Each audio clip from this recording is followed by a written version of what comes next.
दुनिया में इतने सारे धर्म हैं, इतने सारे पंथ हैं, इतने सारे भगवान हैं, इतने सारे भगवान के रूप हैं और इतनी सारी फ़िलॉसफीज़ हैं, तो भला हम किस चीज़ में माने, कौन सी बात सच्ची है और हम कैसे माने कि ये सारी चीज़ें सच हैं। और फिर ये बहुत सारी कहानियाँ होती हैं जिनको कुछ लोग इतिहास कहते हैं, कुछ लोग माइथोलॉजी कहते हैं। तो इसमें हम किस चीज़ को सत्य माने, किस चीज़ को असत्य माने, और अगर अपनी चीज़ माने तो फिर दूसरे धर्मों का क्या, दूसरे भगवानों का क्या, ये सारे डाउट्स आपके भी मन में आते होंगे और आने भी चाहिए, क्योंकि ये बहुत लाजमी सवाल है, क्योंकि ये बहुत ही लॉजिकल सवाल है और ये बहुत एसेंशियल है अगर आप किसी भी धर्म को, किसी भी फिलॉसफी को या स्पिरिचुअलिटी को, स्पिरिचुअल टेक्निक को फॉलो करते हैं। तो इसीलिए ये समझना बहुत ज़रूरी है कि ये सब एक्चुअल में क्या है। देखो, हिंदू धर्म, सनातन धर्म और बाकी के कोई भी धर्म हो, अल्टीमेटली सब लोग उस शक्ति की पूजा कर रहे हैं जिसने इस संसार को रचा है, जो इस संसार को चला रही है और जो इस संसार का एक दिन विध्वंस भी कर सकती है और आगे भी चलती रहेगी। तो कहीं ना कहीं सब धर्मों ने ये तो माना है कि कोई ना कोई शक्ति है, कोई ना कोई एनर्जी है जो इन सारी चीज़ों के पीछे होती है, और उसी एनर्जी को अलग अलग लोगों ने अलग अलग नाम दिए हैं, अलग अलग रूप दिए हैं, और उसमें फिर जो है हमारे और उन लोगों के अपने अपने बायसेस भी हैं, अपने अपने कल्चर, अपने अपने हिस्ट्री, अपने अपने जो बिलीफ सिस्टम है, वहाँ के जो वॉर्स हुए या नहीं हुए, उसके बेसिस पे भी बहुत सारे इन्फ्लुएंस जो हैं फिर वो इस फिलॉसफी या बेसिक थियोरी के ऊपर हावी हो जाते हैं और फिर उसमें से धर्म क्रिएट होते हैं। बहुत सारे लोगों ने राजनीति के लिए भी धर्म का प्रयोग किया है, सोशल इंजीनियरिंग करने के लिए धर्म का प्रयोग किया है। तो जब राजनीति और अध्यात्म मिल जाते हैं तो फिर वहाँ से जो है रिलीजन का निर्माण होता है। अगर आप सेमिटिक रिलीजन्स को देखते हैं, यानी कि इस्लाम, क्रिश्चियनिटी और जुडाइज़्म, तो इसमें आपको ये बहुत ज़्यादा क्लियरली नज़र आएगा कि इसमें राजनीति बहुत ज़्यादा है, क्योंकि उसमें बाकायदा लॉज हैं कि आपको कैसे खाना चाहिए, कैसे सोना चाहिए, कैसे आपको संभोग करना चाहिए, कैसे बच्चे होने चाहिए, बच्चों के साथ फिर जो है क्या क्या करना चाहिए, उनका खतना करना है, बाल कैसे काटने हैं, नहीं काटने हैं, टोपी पहननी है, कुर्ता पजामा कैसे पहनना है, हर चीज़ के बारे में आपको उसमें जो है पूरा ज्ञान दिया जाएगा। और उसमें फिर जो है टाइदिंग, ज़कात, सदका, ऐसी चीज़ों के बारे में भी बात होती है, जो बेसिकली धर्म के नाम पर टैक्स वसूली करने की एक व्यवस्था है। तो वहाँ पे आपको ये ज़्यादा नज़र आएगा कि उसमें वॉरफेयर है, वॉरफेयर के बाद में कैसे वॉर करना चाहिए, वॉर के बाद में क्या करना चाहिए, वॉर के बाद जो स्पॉइल्स हैं वो कैसे डिवाइड होने चाहिए, सबके बारे में उसमें आपको जानकारी मिलती है। तो ये पॉलिटिक्स जब उसमें घुस जाता है अध्यात्म में, तो उसमें से रिलीजन क्रिएट होते हैं, डॉक्ट्रिन क्रिएट होता है, और फिर हम जो मेन एसेंस था उससे दूर चले जाते हैं। तो हमें हर धर्म को ये पहले तो देखना है कि उसमें कोई ना कोई राजनीति ज़रूर है। तो हमारे यहाँ पर भी आप देखेंगे कोई ना कोई राजनीति उसमें है, कोई ना कोई सोशल इंजीनियरिंग उसमें है कि भाई ये जात है तो उसको ये करना है, नहीं करना है। अब जात को लेकर भी बहुत सारे अलग अलग वर्जन्स हैं और भी बहुत सारी चीज़ें हैं। आप देख सकते हैं कि थोड़ा बहुत इन्फ्लुएंस हिंदू धर्म में भी राजनीति का रहा है। तो हमें हमेशा ये सेपरेट करके देखना पड़ता है कि इसमें से राजनीति को पहले हटा के साइड करो, और जो उसका आध्यात्मिक अंग है सिर्फ उसको ही हमें देखना है, क्योंकि आज उस ज़माने की राजनीति का आज की हमारी राजनीति या हमारे देश काल परिस्थिति से कोई संबंध नहीं है। तो अगर हम उनकी राजनीतिक बातें, उनकी सोशल इंजीनियरिंग करने की जो सारी बातें हैं, फंडे हैं, उनको अगर हम अभी अपनाने लगेंगे तो हम बैकवर्ड हो जाएंगे, क्योंकि जो है उन्होंने 1400 साल पहले या 2000 साल पहले या 3000 साल पहले, या हिंदू धर्म की किताबें तो भाई 5000 साल पहले, 10-12 हज़ार साल पहले भी लिखी गई हो सकती हैं। तो उस वक्त की सामाजिक व्यवस्था, उस वक्त की आर्थिक व्यवस्था, उस वक्त की जो भौगोलिक परिस्थिति, सारी चीज़ों को ध्यान में रखते हुए उन्होंने वो सारे सोशल इंजीनियरिंग वाले फंडे उसमें डाले होंगे। अब हम आज 2025 में उसको अगर लेकर चलेंगे तो नुकसान ही होगा। तो वो चीज़ें हमें हटा देनी है और आध्यात्म को समझना है। तो आध्यात्म का बेसिक फंडा ये है कि हर चीज़ के पीछे, इस क्रिएशन के पीछे एक ऊर्जा है, और उस ऊर्जा का काम करने का एक ढंग है, एक तरीका है, उसके लॉज हैं, उसको हम समझना चाहते हैं। और हर आदमी ने अलग अलग तरीके से इसको अप्रोच किया है। अब आप ऐसा समझ सकते हैं कि जैसे एक बहुत बड़ी पहाड़ी हो, और पहाड़ी के ऊपर जो है एक समिट है जहाँ पर सबको पहुँचना है, और पहाड़ी के अलग अलग साइड से अलग अलग लोग चढ़कर आ रहे हैं उस समिट तक। अब पहाड़ी पे जब आप चढ़ते हैं तो आपको पहाड़ी की दूसरी तरफ क्या है, इस तरफ क्या है, उस तरफ क्या है, कौन है, कुछ नहीं पता है। आपको सिर्फ अपना रास्ता पता है और आप ऊपर पहुंचना चाहते हैं। अल्टीमेटली सब लोग ऊपर ही पहुंचेंगे। पहाड़ी के चारों तरफ अलग अलग वातावरण हो सकता है, कहीं पे स्लोप ज़्यादा होगा, कहीं पे स्लोप कम होगा, कहीं पे झाड़ी ज़्यादा होगी, कहीं पे नहीं होगी, कहीं पे हो सकता है बर्फ़ गिरी हो, दूसरी तरफ बर्फ़ ना गिरी हो। तो हर आदमी की परिस्थिति भी अलग होगी, लेकिन समिट जो है वो सेम होगा। अध्यात्म में हमेशा ये समझो कि रास्ते अनेक हैं लेकिन समिट एक है। तो इसका एक श्लोक है, बड़ा सुंदर है, हमारे सनातन धर्म में ही है। आकाशात पतितम तोयम यथा गच्छति सागरम सर्वदेव नमस्कारम केशवम प्रति गच्छति।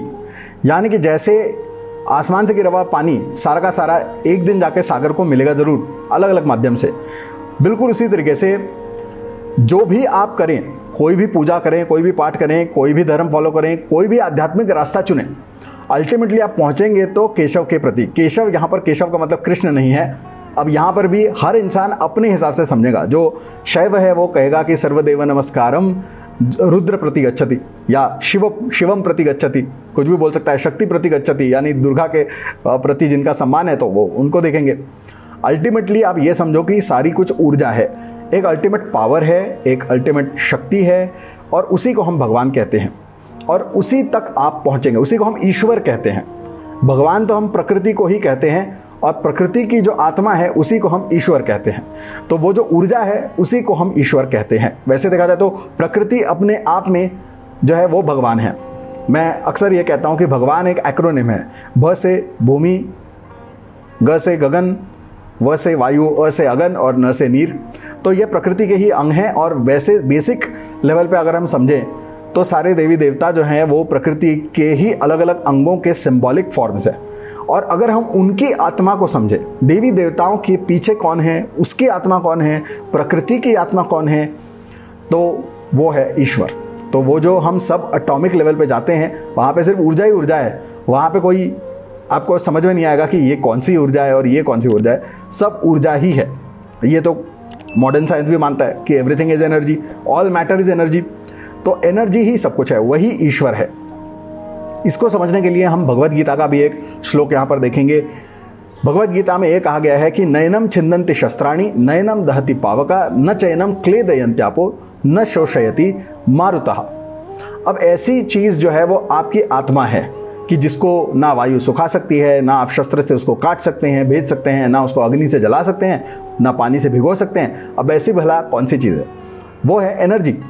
एनर्जी को ना ही काट सकते हैं, ना जला सकते हैं, ना उसको आप पीट सकते हैं, ना भिगो सकते हैं, ना उसको सुखा सकते हैं। तो ये एनर्जी की ही बात हो रही है। जब हम कह रहे हैं कि आत्मा, वो क्या है? एनर्जी है। तो वही है। और हमारे वेदों में भी हमेशा यही कहा गया है कि प्राण शक्ति ही सब कुछ है। प्राण ही ब्रह्मा विष्णु महेश है। प्राण ही सब कुछ है। और प्राण का जनक कौन है? ओम है, प्रणव है। तो उससे ये प्राण शक्ति की उत्पत्ति हुई है। तो शक्ति ही सब कुछ है। और एक श्लोक है हमारे शास्त्रों में, वो है ओम पूर्णमदः पूर्णमिदं पूर्णात् पूर्णमुदच्यते पूर्णस्य पूर्णमादाय पूर्णमेवावशिष्यते। यानी कि जो पूर्ण है उससे अगर हम कुछ निकालते हैं तो जो निकाला है वो भी पूर्ण है, और जो जिससे हमने निकाला वो भी पूर्ण है, और सब कुछ हमेशा पूर्ण ही है। अब ये भी एनर्जी के बारे में भी बात हो रही है। बहुत सारे लोग इसको इक्वेट करके देखते हैं the law of conservation of energy से, कि energy can neither be created nor be destroyed, it can only be change from one form to another. तो बिल्कुल वही चीज़ वहाँ पर बोली गई है उस श्लोक में। तो एनर्जी जो है बिल्कुल भगवान के बारे में जो हम कहते हैं वही एनर्जी है। भगवान का ना तो कोई जन्म है ना तो कोई मृत्यु है। Energy is neither created nor destroyed. तो एनर्जी हमारे आने से पहले भी थी, हमारे साथ भी है, हमारे अंदर भी है, हमारे बाहर भी है, और हमारे बाद में भी रहेगी। तो एनर्जी सिर्फ फॉर्म चेंज करती है। इसीलिए सनातन धर्म में पुनर्जन्म की कल्पना की गई है, क्योंकि अगर कोई व्यक्ति मर जाती है तो उसकी एनर्जी का क्या होगा? एनर्जी तो मरेगी नहीं, सिर्फ उसका फॉर्म बदला है। अब वो अलग एनर्जी जो है अलग फॉर्म धारण करेगी। इसीलिए श्री कृष्ण भगवद गीता में कहते हैं कि आत्मा बिल्कुल कपड़े की तरह जो है शरीर बदलती है। कहने का मतलब फॉर्म चेंज होता है। एनर्जी इस फॉर्म में है और आगे चलकर किसी और फॉर्म में भी आ सकती है। हमारे यहाँ पर 84 लाख योनियाँ कहा गई है। तो उसका मतलब क्या है कि ये एनर्जी 84 लाख अलग अलग फॉर्म्स में अपने आप को प्रकट कर सकती है। तो यही एनर्जी है और यही एनर्जी प्रकृति में अलग अलग रूपों में हमें नज़र आती है और उन्हीं को दर्शाने के लिए हम देवी देवता बनाते हैं और उनकी हम पूजा करते हैं। मंत्र शास्त्र क्या है? हमारे अंदर की एनर्जी को ही हम मैनिपुलेट करने की कोशिश कर रहे हैं। हमारे अंदर के जो एनर्जी है उसी को मंत्रों के द्वारा हम प्रोग्राम करने की कोशिश कर रहे हैं। कंट्रोल करना है, बैलेंस करना है, प्रोग्राम करना है, एनर्जी को उठाना है, बढ़ाना है, सब कुछ इसी के बलबूते पे होता है। तो एवरीथिंग इज एनर्जी, चाहे कोई माने चाहे कोई ना माने। अब आप सोचेंगे भाई क्या मुसलमान भी यही समझते हैं, क्या क्रिश्चियनिटी भी यही समझती है? ओपनली वो इस बात को कभी मानेंगे नहीं, लेकिन अगर आप उसमें से उनकी सोशल इंजीनियरिंग और सारी राजनीति हटा देंगे, उसके अंदर का सारा रेसिज्म हटा देंगे, तो फिर जो बचता है, जो उनके रिचुअल्स में बचता है, वो कहीं ना कहीं जो अध्यात्म है वो ऊर्जा से ही संबंधित है। और अल्टीमेटली इस्लाम, क्रिश्चियनिटी और जुडाइज्म में जितनी भी आध्यात्मिक बातें हैं वो उनके पहले जो धर्म थे वहीं से उन्होंने डिराइव किया है। जैसे रोमन लोग सन की वर्शिप करते थे, सन गॉड की वर्शिप करते थे। बाद में जब कॉन्स्टेंटीन ने क्रिश्चियनिटी को हाईजैक कर लिया तो उसने अपने सन गॉड के ऊपर जीसस को सुपर इम्पोज करके एक नया धर्म बना दिया। इसलिए बहुत सारे क्रिश्चियन लोग आज रोमन कैथोलिसिज्म को एक अलग धर्म मानते हैं, क्रिश्चियनिटी मानते भी नहीं है।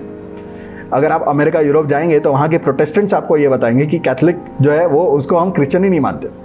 क्यों? क्योंकि वहाँ पर रोमन सिंबोलॉजी को ही उन्होंने इनकलकेट किया है। तो जो क्रॉस का सिंबल है वो एक्चुअली रोमन और इजिप्शियन मिथोलॉजी में सन गॉड यानी सूर्य देवता को दर्शाता है।